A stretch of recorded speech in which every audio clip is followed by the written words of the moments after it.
Chapter 26 Aboard the Egyptian Queen. As far as rides to the land of death go, the boat was pretty cool. It had multiple decks with ornate railings painted black and green. The side paddle wheels churned the river into froth, and along the paddle wheel housings, the name of the boat glittered in gold letters, Egyptian Queen.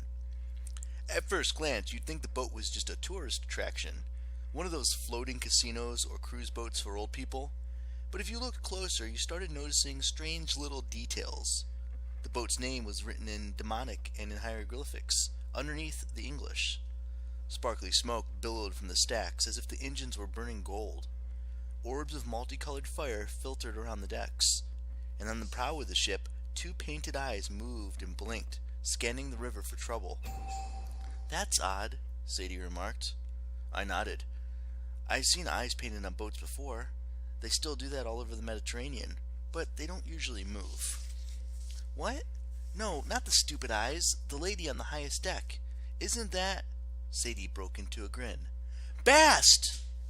Sure enough, our favorite feline was leaning over the window of the pilot's house.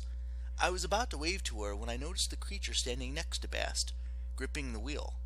He had a human body and was dressed in the white uniform of a boat captain. But instead of a head, a double-bladed axe spouted from his collar. And I'm not talking about a small axe for chopping wood. I'm talking about battle axe. Twin crescent-shaped iron blades. One in front where his face should be, one in the back. The edges splattered with suspicious-looking dried red splotches. The ship pulled to the dock. Balls of fire began zipping around, lowering the gangplank, tying off ropes, and basically doing crew-type stuff. How they did it without hands and without setting everything on fire, I don't know. But that wasn't the strangest thing I'd seen that week.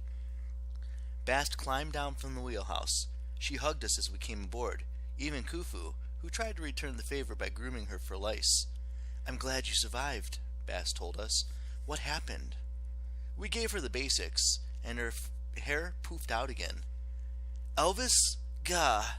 Toth is getting cruel in his old age. Well, I can't say I'm glad to be on this boat again. I hate the water. But I suppose—" "You've been on this boat before?" I asked. Bast's smile wavered. "A million questions as usual, but let's eat first. The captain is waiting." I wasn't anxious to meet the giant axe, but I was enthusiastic about another one of Bast's grilled cheese and Frisky's dinners, and as we followed her inside the boat. The dining parlor was lavishly decorated in the Egyptian style. Colorful murals depicted the gods covered the walls. Gilded columns supported the ceiling. A long dinner table was laden with every kind of food you could want. Sandwiches, pizzas, hamburgers, Mexican food, you name it. It way made up for the missing tossed barbecue. On the side table stood an ice chest, a line of golden goblets, and a soda dispenser with about 20 different choices. The mahogany chairs were carved to look like baboons, which reminded me a little too much of Graceland's jungle room, but Khufu thought they were okay. He barked at his chair just to show it who was the top monkey, then sat on its lap. He picked an avocado from the basket of fruit and started peeling it. Across the room, a door opened, and the axe dude came in. He had to duck to avoid cleaving the doorframe. "Lord and Lady Kane," the captain said, bowing. His voice was a quavery hum that resonated along his front blade. I saw a video one time of a guy playing music by hitting a saw with a hammer, and that's the sort of the way the captain sounded. It was an honor to have you aboard.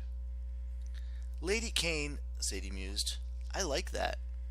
"I am Bloodstained Blade," the captain said. "What are your orders?" Sadie raised an eyebrow at Bast. "He takes orders from us?" "Within reason," Bast said. "He's bound to your family. Your father," she cleared her throat, he and your mother summoned this boat.